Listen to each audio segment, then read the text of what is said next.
गुरुर्ब्रह्मा गुरुर्विष्णुः गुरुर्देवो महेश्वरः गुरुः साक्षात् परब्रह्म तस्मै श्री गुरवे नमः।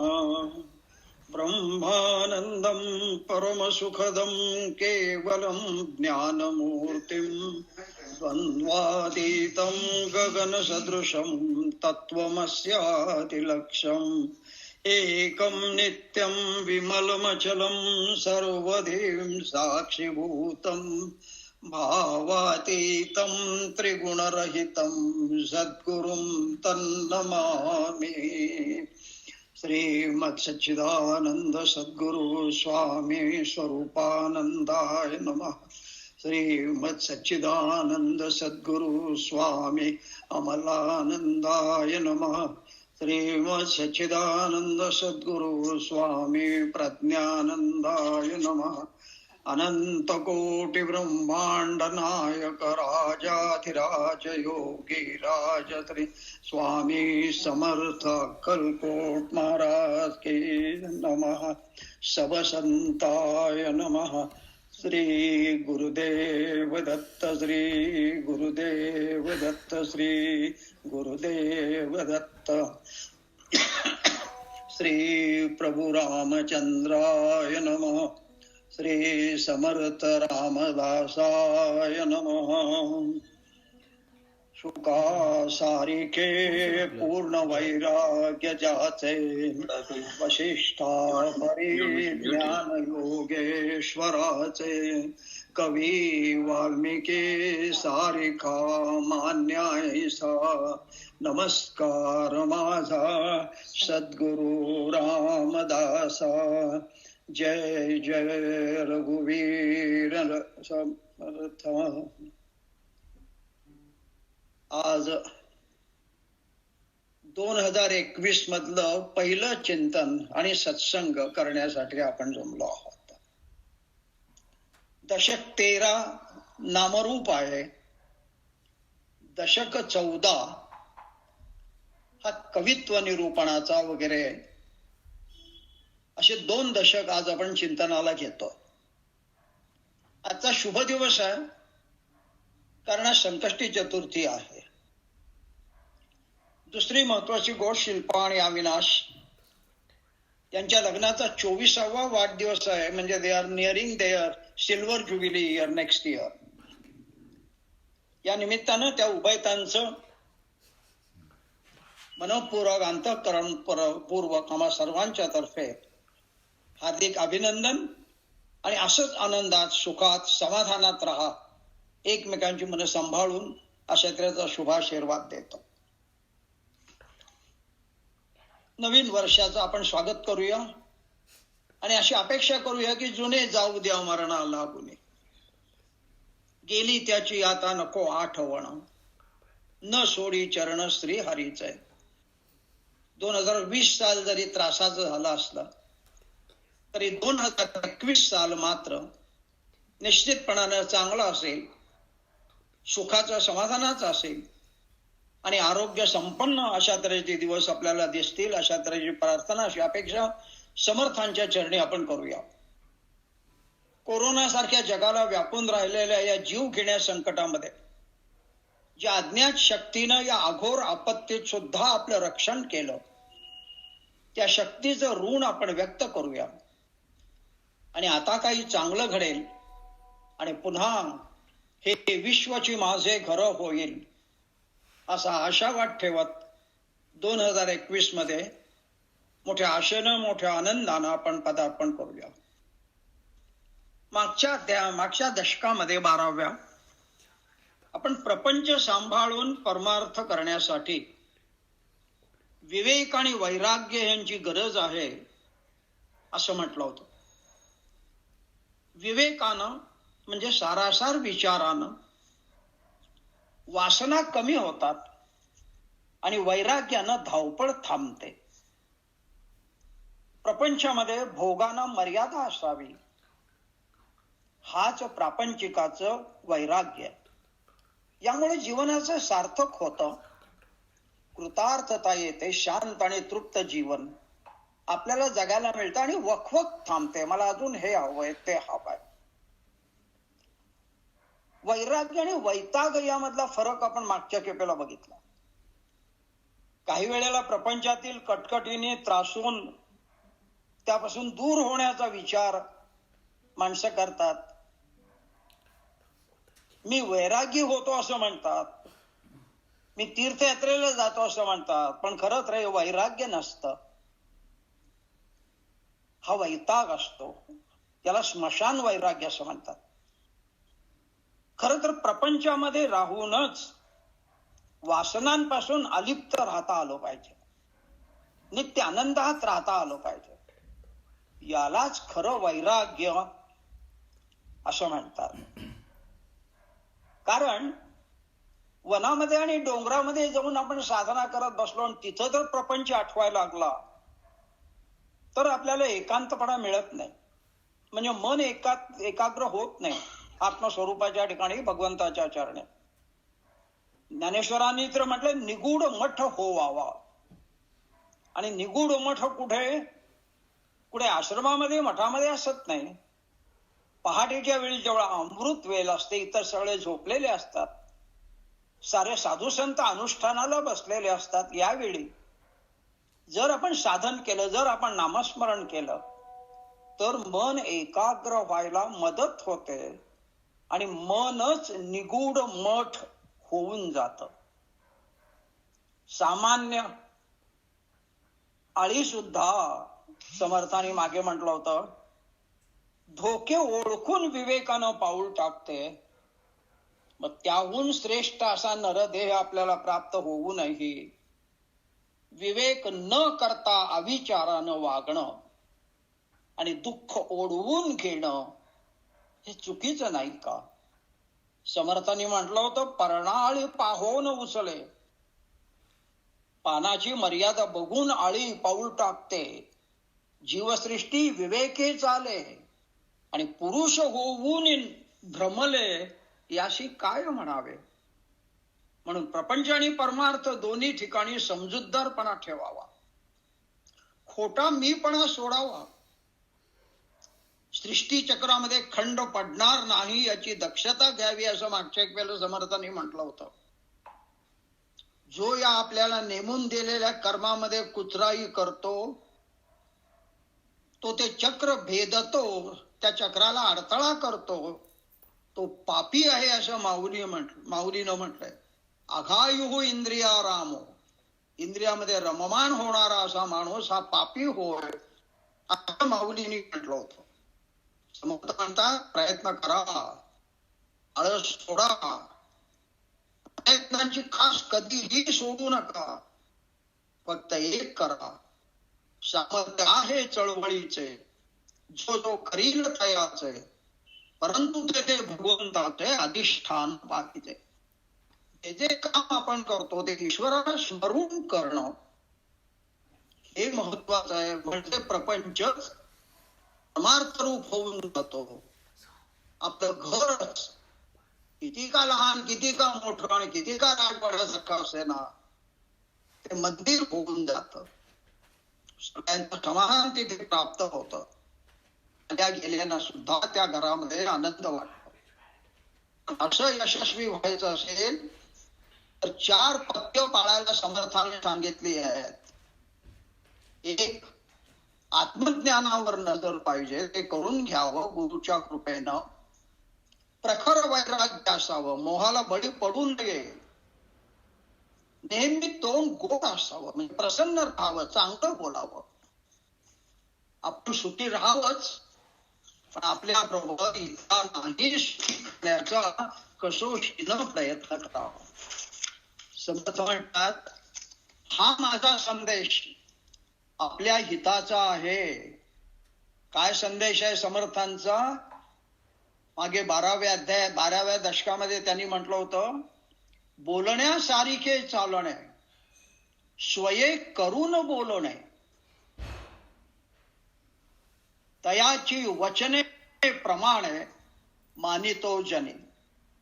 जो बोलल्याप्रमाणे वागतो त्याचं लोक ऐकतात, त्याच्यावर विश्वास ठेवतात.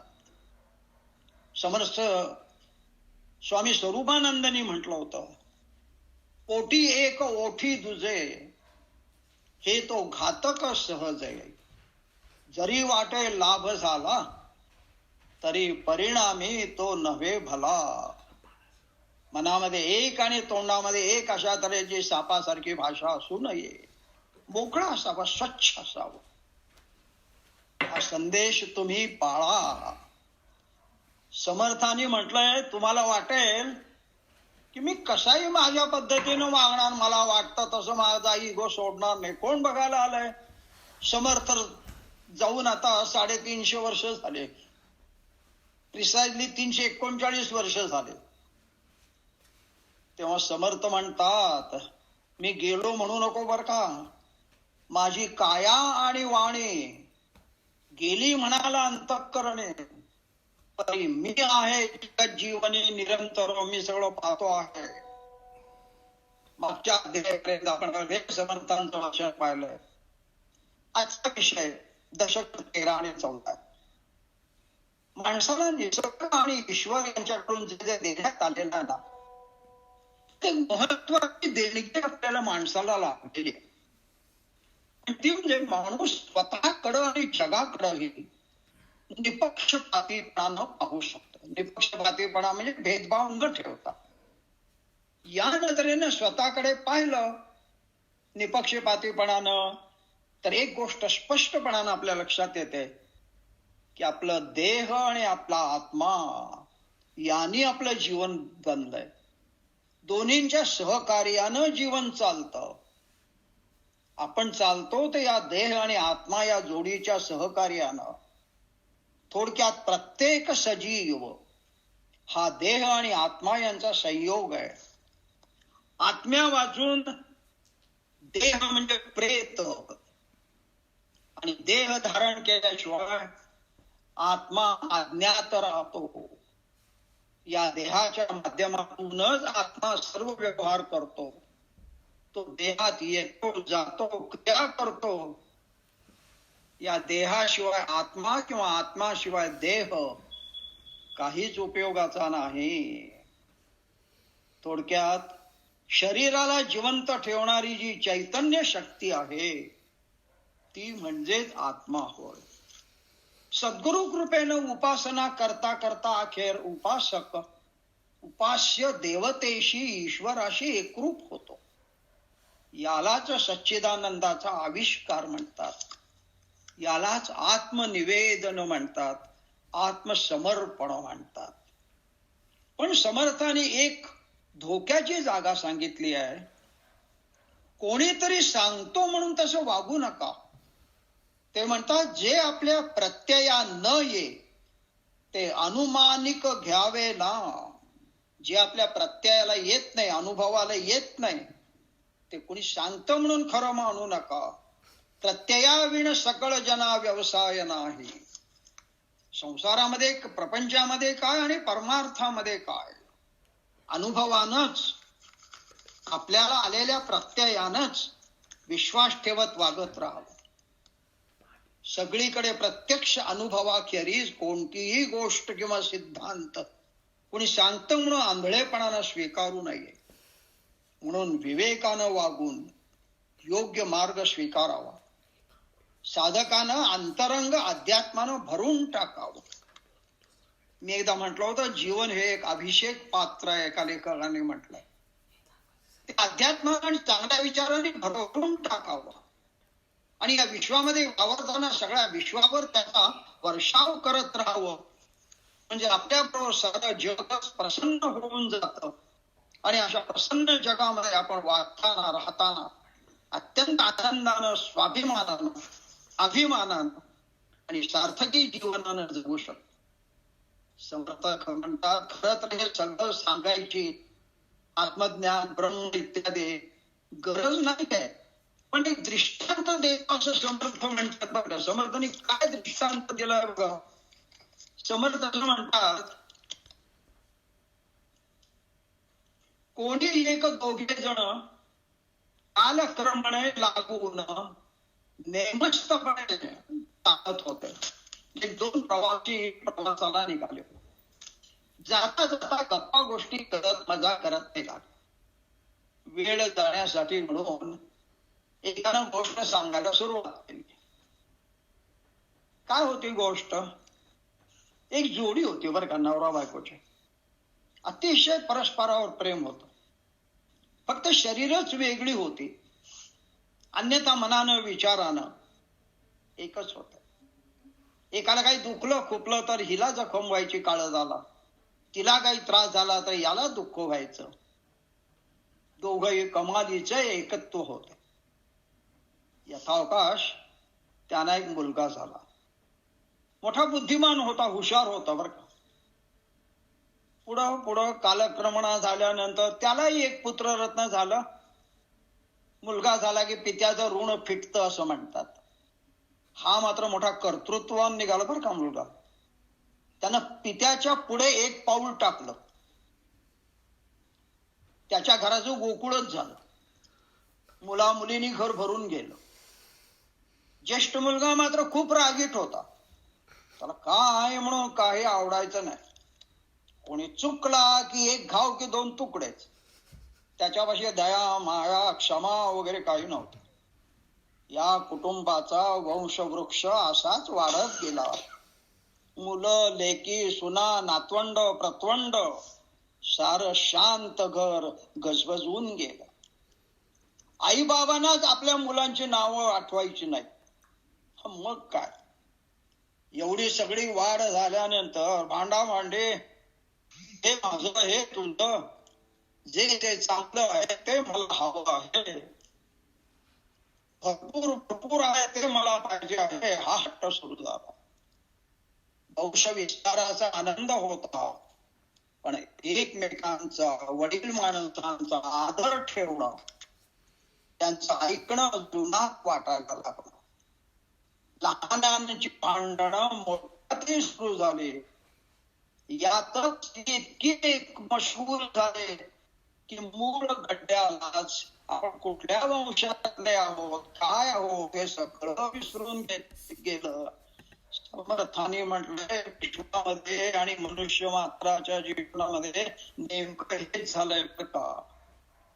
ती प्रेमानं फिरणारी नवरा बायकोची जोडी होती ना, ती म्हणजे शिवशक्ती. प्रकृती आणि पुरुष सुखात होते. त्यांना एक मुलगा झाला, विष्णू. तो विश्वाचं पालन करण्याची जबाबदारी त्याच्यावर. त्याला मुलगा झाला तो ब्रह्मा. त्यानं विश्वाची निर्मिती विष्णूच्या आदेशाप्रमाणे केली. विश्वाची एकदा निर्मिती झाल्यानंतर मात्र वंशविस्तार इतका वाढला इतका वाढला इतका वाढला की त्याचा ज्येष्ठ पुत्र म्हणजे रुद्र, जो अतिशय रागीट होता, त्याच्या दरबारामध्ये संहाराशिवाय दुसरं काहीच नव्हतं. तेव्हा शिवशक्तीपासून विष्णू, विष्णूपासून ब्रह्म आणि ब्रह्मापासून रुद्र अशी परंपरा सुरू झाली. आणि संख्या वाढल्यानंतर मात्र आपल्या पूर्वजालाच, आपल्या पूर्वजांच्या संस्काराला पूर्णपणानं ते विसरून गेले. भगवान श्रीकृष्णाच्या यादव कुळाचा नाश यामुळंच झाला. म्हणून द्वारका ही नगरी श्रीकृष्णाला समुद्रामध्ये बुडवून टाकावी लागली. संतांचा आणि अवतारांचा प्रयत्न काय आहे माहित आहे का? हे सगळं जे बिघडलेलं आहे ना, ते मार्गी लागावं. रोसोनं म्हटलं होतं शिक्षणाची व्याख्या करताना, know thyself is the motto of education. शहाणपणाचा खरा उद्देश जर कुठला असेल तर पुस्तकी ज्ञानापेक्षा तुम्ही स्वतःला ओळखा. मला वाटतं प्रपंचामध्ये आणि परमार्थामध्ये सुद्धा स्वतःला ओळखल्याशिवाय आपल्याला आनंदानं आणि समर्थानं आणि स्वाभिमानानं जगता येत नाही. हे सारं मार्गी लावायचं असेल, चुकत असेल, आयुष्याचं गणित सुरळीतपणे सुटायला पाहिजे. त्यासाठी संत हा अलीकडे चेष्टेचा विषय झालाय, परंतु खरं तर ते एकेकाळचे शास्त्रज्ञ. यांनी अखंड चिंतनातून जीवनामध्ये ते सार्थकी कसं लागावं याचा मार्ग सांगितला, शोधला आहे. तो परंपरेनं व्यासांपासून ते आपल्या सद्गुरूंपर्यंत चोखाळला गेला आहे. तो मार्ग चालू आहे, शाश्वत आहे. आणि म्हणूनच समर्थ मनाच्या श्लोकातून सांगतात, तो मार्ग म्हणजे भक्ती मार्ग आहे. तुम्ही श्रद्धा ठेवा. मग ती श्रद्धा कुणाही वरती असू दे, आपल्या उपास्य दैवतावर असू दे, आपल्या सद्गुरूंना असू दे, आपल्या घरातल्या आपल्या पत्नी किंवा पतीवरती असू दे, पण कुठंतरी अशी श्रद्धा निगडीत झाली पाहिजे. आणि कसं वागलं पाहिजे? समर्थ म्हणतात, मना सज्जना भक्ती पंथेची जावे, भक्तीच्या मार्गानच जा, तरी श्रीहरी पाविजे तो स्वभावे. सहजासहजी भगवंताची प्राप्ती होईल. आणि भगवंताची प्राप्ती म्हणजे आनंदाची प्राप्ती. आनंदाचंच दुसरं नाव भगवंत असं आहे. ज्यांनी निंद्य ते सर्व जोडून द्यावे. जगामध्ये जे निंद्य आहे, निंदनीय आहे, समाजाला आवडत नाही, कुटुंबाला आवडत नाही, स्वतःला आवडत नाही, ते सगळं सोडून द्या. जगी वंद्य ते सर्व भावे करावे. जगाला जे वंदनीय आहे, पूज्य वाटतंय, चांगलं वाटतंय, ज्यामुळे त्यांना सुख आणि समाधान होत आहे, ते मात्र सर्व भावे करावे. त्यासाठी सर्वस्व ओतून करावं. यासाठी जय जय रघुवीर समर्थ असं म्हणतात. तुम्ही फक्त मनामध्ये आणा, चांगले विचार आणा, ते विचार मार्गी लावण्याचं आणि जीवन सार्थकी लावण्याचं काम समर्थ रघुवीर समर्थ प्रभू रामचंद्र करेल. खर तर माणूस हा या जगड्व्याळ विश्वाची लहान प्रतिकृतीच आहे. तो आनंदी झाला की सारं जगही आनंदी वाटायला लागतं. आपला अनुभव आहे. आपले विचार आणि मन आनंदात असेल तर सगळी सृष्टी आपल्याला आनंदात डोलायला लागलेली दिसते. आपल्या मनामध्ये अंधार आणि निराशा असेल तर सगळं जग निराशेनं ग्रासलेलं आहे असं आपल्याला वाटायला लागतं. तेव्हा हे सज्जना मना, समर्थ म्हणतात, भक्ती मार्गाचा मार्ग धर, भक्ती मार्ग धर. तुला ईश्वर दर्शन होईल, आपोआप होईल. समाजानं मानलेलं निंद्य कर्म करू नकोस. समाज विघातक काही करू नकोस. समाजाच्या हिताचं कर. त्यांना जे आवडतं, त्यांना जे वंद्य आहे ते कर. या समाजाचा एक घटक म्हणून तुझी जबाबदारी आहे. तुझ्यामुळं समाज बनला आहे. तेव्हा समाज पुरुष जर व्यवस्थित चालायचा असेल तर तू स्वतःला सुधार आणि त्यांना जे वंदनीय आहे ते कर. तू म्हणजे मूळचा ईश्वरच आहेस. अरे दुरावा आल्यामुळं पिढी वाढत गेली, दुरावा आला, त्यामुळं त्याला विसरलास. भक्ती केलीस ना, तुझे नित्य व्यवहार सांभाळून भक्ती कर. म्हणजे मांडी घालून एका जागी बैस असं नव्हे. कुठलंही कर्म करत असताना त्याची आठवण ठेव, त्याचं काम म्हणून करतोय असा नित्य व्यवहार सांभाळून तो कर. तुझ्यातला त्याच्यातला दुरावा संपून जाईल. तू त्याच्या जवळ जाशील रे, नव्हे तो सतत तुझ्या जवळ असेल. समर्थ म्हणतात ना, भिवू नकोस, मी तुझ्या पाठीशी आहे. तो सदैव आपल्या जवळ राहील आणि मग त्याचं दर्शन घडेल. त्यामुळं आत्मज्ञान प्राप्त होईल आणि त्यामुळं आपलं जीवन आनंदी होईल. दूरत्व संपलं की ईश्वर सन्मुख होशील. त्याचं स्मरण करत त्याच्या चरणापर्यंत जाशील. ही वाटचाल करावी लागेल तुला जीवनामध्ये. म्हणूनच वाटचाल करावी लागेल म्हणून भक्ती पंथ असा शब्द समर्थाने वापरला. भक्ती हा शब्द भज या मूळ शब्दापासून बनलाय. त्याचं भजन कर. भजन कर म्हणजे काय? त्याचं गुणगान गाण्यामध्ये रस घे. त्याच्या लीला, त्याच्या कथा, त्याने घडवलेले चमत्कार, त्याने तुझ्यासाठी जो सगळा देह काय घालवला ना, स्वतःच्या देहाकडे दुर्लक्ष करून तुला सुधारायचा प्रयत्न केला ना, त्याप्रमाणे त्याचं थोडं तरी ऋण तू मान. ईश्वराचे जे शाही गुणवरी आहेत, यशस्वी, औदार्य, ज्ञान, वैराग्य, ऐश्वर्य हे जे 6 गुण आहेत त्यांची आठवण कर. क्रमाक्रमानं आपल्या आयुष्यामध्ये ते आणायचा प्रयत्न कर. आपण आठवड्यातून एकदा ज्या सत्संगामध्ये रमतो ना दासबोधाच्या, ती एक भक्तीच आहे. समर्थांना गुरु समजून त्यांचा आठव करतो आपण. आणि गुरु तोची देव हे तर आपण जाणतोच, मानतोच. माऊली म्हणते ना, प्रत्येक पावलोपावली माऊलींनी आपल्याला संदेश दिला आहे. सद्गुरु सारिखा असता पाठी राखा, इतरांचा लेखा कोण करी. सद्गुरु पाठीशी राबले म्हणजे भगवंत पाठीशी उभा राहिला. सद्गुरु सारिखा असता पाठी राखा, इतरांचा लेखा कोण करी. अरे राजयाची कांता काय भीक मागे, मनाची या जोगे सिद्धी पावे.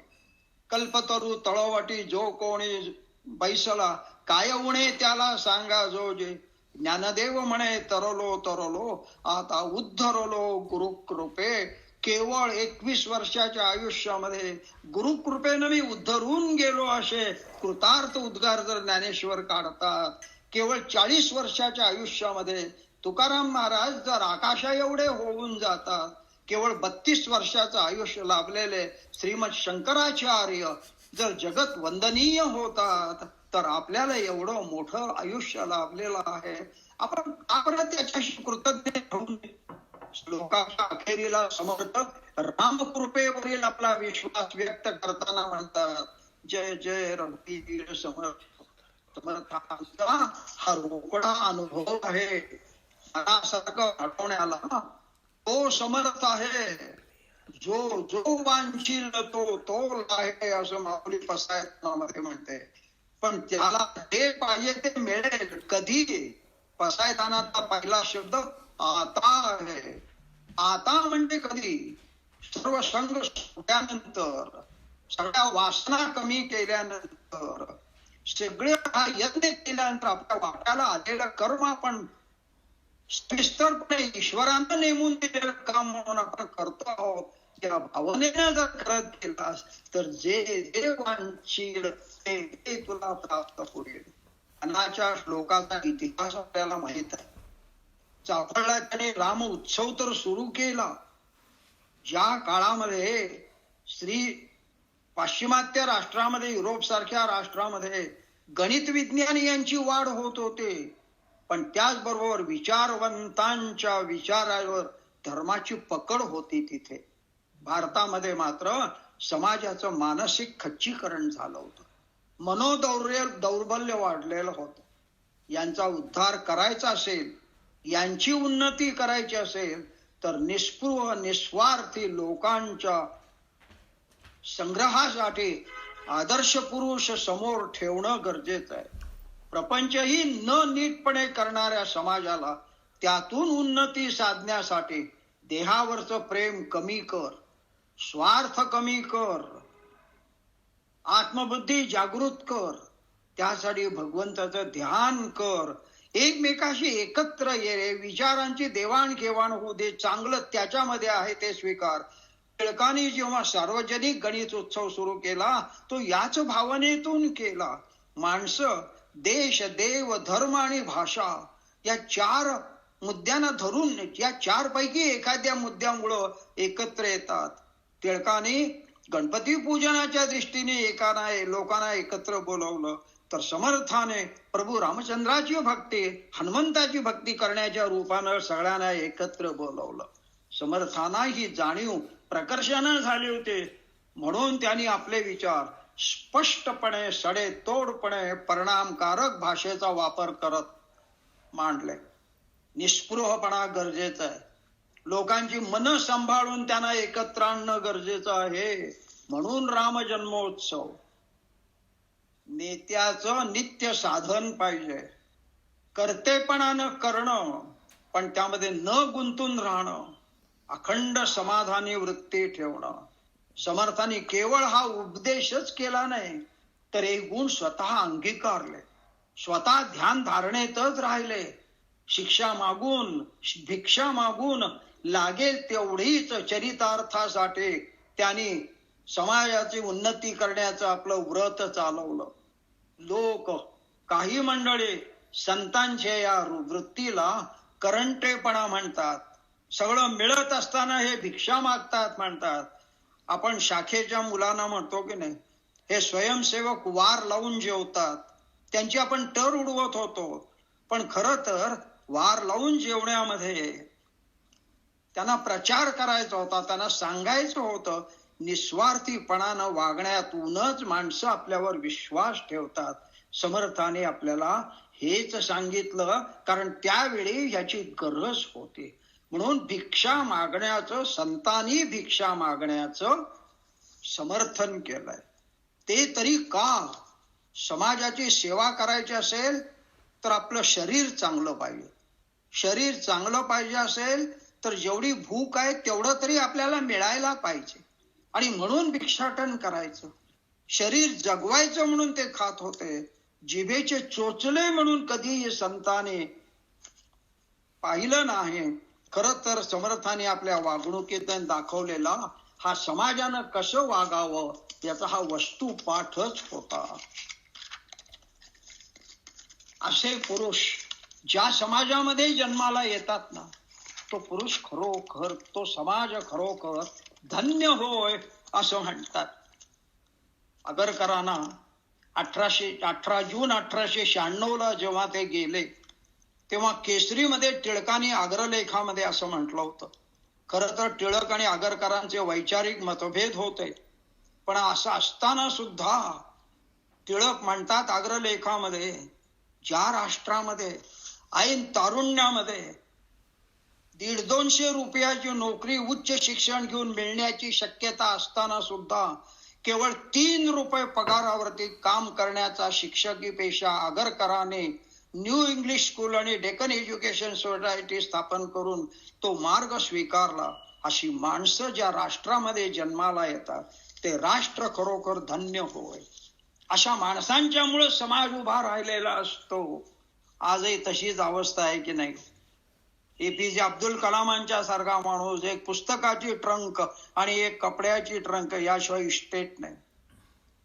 एखाद्या समाजाचं नेतृत्व करणाऱ्या माणसांच्या मध्ये हे निस्वार्थीपण आहे, म्हणून त्यांच्याबद्दल आदर आहे, जगाला त्यांच्याबद्दल प्रेम आहे. तो आपल्या समोरचा नेता आहे, नायक आहे. समर्थांच्या काळी कला, नीती, तत्वज्ञान, परमार्थ यांचं एकमेकांशी निकटचं नातं होतं. काव्य कला यामध्ये प्रतिभावान माणसं समाजाला मार्गदर्शन करीत असत.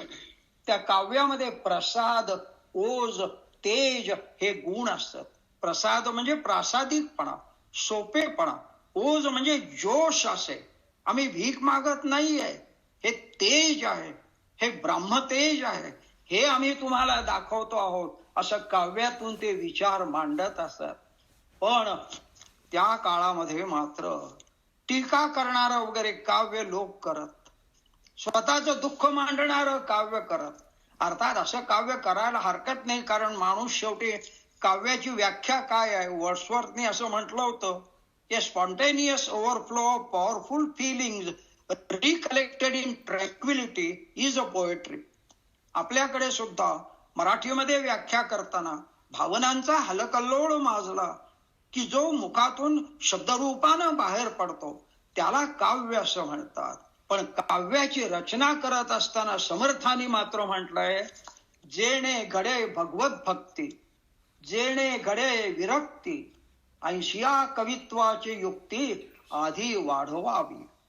हे सांगत असताना कवित्व कसं नसावं हेही समर्थ परखडपणानं सांगतात. म्हणून काव्याची व्याख्या करताना, काव्य म्हणजे अक्षर वाङ्मय. त्या काळामध्ये प्रिंटिंगची एवढी सोय नव्हती, म्हणून सगळं काव्यात वाङ्मय होतं. तर ते काव्य कसं असावं, ग्रंथलेखन कसं असावं? जेणे देहबुद्धी तुटे, देहाबद्दलचं आकर्षण कमी होईल. जेणे भवसिंधू आट, हा संसार रूपी सागर पार होईल ज्यामुळं. जेणे भगवंत भेटे या नाव कवित्व, ज्या कवित्वातून साक्षात ईश्वराचं दर्शन होईल त्याला काव्य म्हणावं. या काव्य रचनेचा सार्थ उपयोग करून कीर्तन करावं, स्वतः त्यात रंगून जावं, श्रोत्यांना देहभान विसरता यावं, असं भगवंताकडे त्यांना वळवावं. तो अलक्षी आहे हो. लक्षात येत नाही, दिसत नाही तो आपल्याला, पण सर्वाठायी आहे. देहबुद्धी ओलांडून थोडं सूक्ष्म रीतीने त्या अलक्षीशी एकरूपता साध. लक्षावे लक्षिता अलक्षी, लक्षिले लोचनाते लक्षी. होय ना, जे अरूप आहे ते सुद्धा रूप आपल्याला दिसायला लागेल. स्वामी स्वरूपानंदानं विष्णूचं दर्शन झालं होतं, पांडुरंगाचं दर्शन नामदेवानं झालेलं होतं, क्षणोक्षणी होत होतं. श्री ज्ञानेश्वरानं समाधीस्थ होताना सुद्धा पांडुरंगानं हाताला धरून त्याला समाधी स्थळापर्यंत पोहोचवला, असा उल्लेख स्वतः नामदेवानी त्यांच्या चरित्रामध्ये, त्यांची तीर्थावळी लिहिताना, त्यांचा समाधी प्रसंग लिहिताना नामदेवानी म्हटलंय. याच्यावर विश्वास ठेवायचा का नाही हा प्रश्न आहे, परंतु आमचा नामदेवावर विश्वास आहे, त्यामुळं नामदेव खोटं सांगतील असं आम्हाला वाटत नाही. पण हे सांगत असताना आंधळा परमार्थ मात्र समर्थाने सांगितलेला नाही. माणूस हा समाजाचा एक अविभाज्य घटक आहे. त्याच्या जीवनाची 3 प्रमुख अंग आहेत. माणसामुळं समाज बनतो आणि समाजाला एक संस्कृती लागते. म्हणून समाजाची 3 महत्वाची अंग आहेत: माणूस, संस्कृती आणि समाज. आपल्या संस्कृतीनं पूज्य मानलेल्या मूल्यांच्या सिद्धीसाठी समाजानं घालून दिलेल्या जीवन पद्धतीचं तो अनुसरण करतो, समाजाचं नेतृत्व करणारा महंत. पण काळ बदलला की मूल्यांमध्ये, जीवन पद्धतींमध्ये परिवर्तन आवश्यक असतं, कारण बदल हा निसर्गाचा नियम आहे. जुन्या विचारांना जरी कालबाह्य झाले तरी कवटाळून बसणं हा अंधश्रद्धेचा भाग होईल. पण न पटणारं जे आहे ते काढून टाकावं, त्या बदलांचं स्वागत करावं, याचं भान श्रोत्यांना आणणं अत्यंत आवश्यक आहे. म्हणून कीर्तनकारानं पुराणातल्या कथा सांगण्याऐवजी माणसाच्या पुराणातले दाखले देऊन ते कसे जगले तसं आपल्याला जगण्याचं मार्गदर्शन त्यांनी करावं असं समर्थ म्हणतात. समर्थांचा आग्रहानं सांगणं आहे, जो दुसऱ्याचे अंतर जाणे, देश काळ प्रसंग जाणे, तया पुरुषा काय उणे भूमंडळी. या पृथ्वीवर काय कठीण आहे अशा माणसाला, जो दुसऱ्याच्या मनातले विचार जाणून, त्याच्या भावभावना ओळखून, त्याचं मन दुखवण्यासाठी न दुखवता मन जाणून त्याच्यासाठी जो झटतो, आपले विचार त्याच्या पुढे मांडतो, त्याच्या सुखदुःखाने आपण सुखी दुःखी होतो. हे माणसाचं माणूसपणा. मी मागे बोललो होतो आपल्याला, काटा पायाला टोचतो पण पाणी डोळ्यात नाही येतो. तेव्हा लहानातल्या लहान, क्षुद्रातल्या क्षुद्राला, अगदी कृमी कीटकाला सुद्धा त्रास झाला तरी आपल्याला त्याचं दुःख जाणवं. आणि हे आपल्या स्वभावामध्ये आहे बरं का. एखादं कुत्र मांजर गाडीखाली सापडला असेल तर आपण किंचाळतो, खरं म्हणजे आपलं त्याचं काय नातं आहे, परंतु त्याच्या ठायी असलेला आत्मा दुखवला जातो याचं भान आपल्याला असतं. पण व्यवहारामध्ये वागताना मात्र माणसाला स्वार्थीपणामुळे याचा विसर पडतो आणि माझं तेच खरं असं मानण्याचा तो प्रयत्न करतो. त्या काळामध्ये असंच झालं होतं.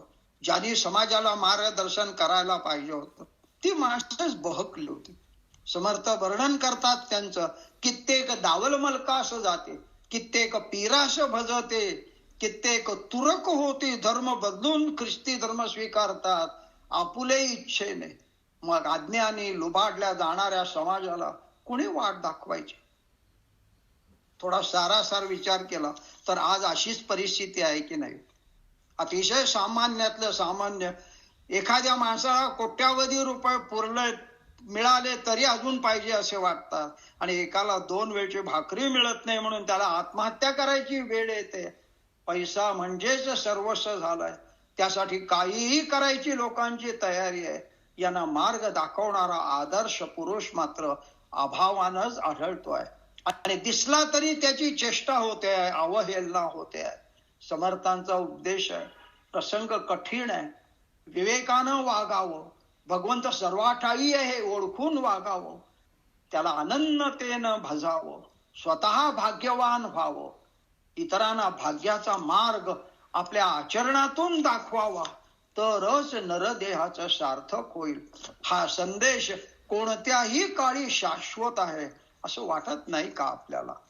म्हणून समर्थ म्हणतात उपासनेला दृढ चाल व्हावे, भूदेव संताशी सदा भजावे, सत्कर्म योगे वय घालवावे, सर्वामुखी मंगल बोलवावे. होय नाही, सर्वांनी आपल्याला एक मंगल बोलणारा, चांगलं बोलणारा असं म्हणून आपली प्रतिमा लोकांच्या अंतःकरणामध्ये निर्माण करावे. असा पुरुष काळाच्या कराल दाढांवर पाय देऊन भक्कमपणानं उभा असतो. देह गेला तरी, शरीरानं गेला तरी त्याचे विचार तो स्वकर्तृत्वाने सिद्ध करून अजरामर होतो. श्रीमद शंकराचार्य, गौतम बुद्ध, येशू ख्रिस्त, ज्ञानेश्वर, विवेकानंद, स्वामी समर्थ, तुकाराम महाराज, शिवराय आजही त्यांच्या विचाराच्या रूपानं आहेत. त्यांच्याबद्दलचे कटू उद्गार आपण क्षणभर सुद्धा सहन करू शकत नाही. कदाचित ते असताना त्यांना विरोध झाला असेल, पण त्यांच्या शब्दांना मात्र अजरामर होण्याचं भाग्य जे लाभलेलं आहे. कशामुळे झालं होय? कशामुळे सारे एखाद्याला मानतात? हे उघड्या डोळ्याने आपण पाहावं. तसं वागणाऱ्या स्वतःला विसरून प्रयत्न करून यत्न तो देव जाणावा, हा समर्थांचा संदेश आचरणात आणावा. हेच कृतार्थ जीवनाचं गमक आहे, रहस्य आहे. अशी बुद्धी आपणा सर्वांना त्याच्या कृपेनं प्राप्त व्हावी असं मला वाटतं. दर शुक्रवारी तुम्ही ऐकायला बसता म्हणून मी बोलू शकतो. माझ्यासमोर ऐकायला जर कोण नसेल तर भिंतीपुढे मनुष्य काव्य करू शकत नाही किंवा समर्थांचे विचारही आपण मांडू शकत नाही. आणि म्हणून खरं म्हणजे मी तुम्हा सर्वांच्या ठाई ऋण यासाठी व्यक्त करतो. तुकाराम महाराजांनी एका अभंगामध्ये म्हटलं होतं, पुण्य कळले बहुता दिसा, भाग्य उदयाचा ठसा, झालो सन्मुख तो कैसा, सदा संत चरणी पावलो, आज फिटले माझे कोडे, जन्मीचे साकडे, कोंदाटले पुढे परब्रह्म सावळे. तुम्ही ऐकता म्हणून अहो, चंद्रकांत द्रवता कीर होय, परी ते सामर्थ्य चंद्रिकी आहे. चंद्रकांत म्हणी पाझरतो हे खरं आहे, पण ते सामर्थ्य चंद्रामध्ये आहे ना. तसं वक्ता हा वक्ताची नोहे, श्रोतेनी वेड. आपण गोड करून घेतलं नसतं तर मी बोलू शकलो नसतो. समर्थांचा एवढा सहवास मला घडला नसता. असा अनुभव येण्याच्या मार्गावर माझी वाटचाल तुमच्यामुळं चालू आहे. दासबोध ऐकण्याची इच्छा वझे बाबाने व्यक्त केली, तुम्ही सर्वांनी व्यक्त केली आणि मला समर्थांच्या सान्निध्यात ठेवलं. त्या तुम्हाप्रती ही सेवा मी अर्पण करतो. आपल्या सर्वांच्या जीवनामध्ये अशी धन्यता प्राप्त व्हावी.